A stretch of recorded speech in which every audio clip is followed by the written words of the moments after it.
If you want to improve your listening skill, then listen these videos daily. Also listen twice or thrice a day. The Cunning Fox and the Clever Stork. Once upon a time, there lived a very cunning and mischievous fox. He used to speak to other animals sweetly and gain their trust, before playing tricks on them. One day the fox met a stork. He befriended the stork and acted like a very good friend. Soon, he invited the stork to have a feast with him. The stork happily accepted the invitation. The day of the feast came, and the stork went to the fox's house. To her surprise and disappointment, the fox said that he could not make a big feast as promised, and just offered some soup. When he brought the soup out of the kitchen, the stork saw that it was in a shallow bowl. The poor stork could not have any soup with its long bill, but the fox easily licked the soup from the plate.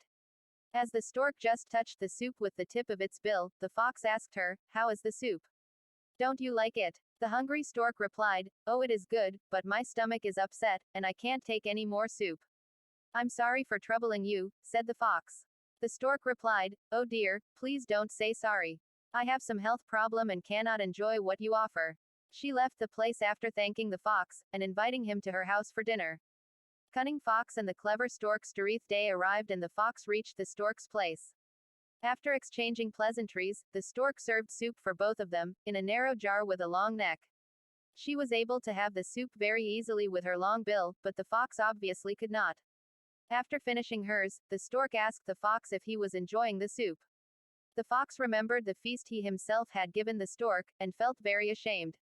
He stammered, I'd better leave now. I have a tummy ache."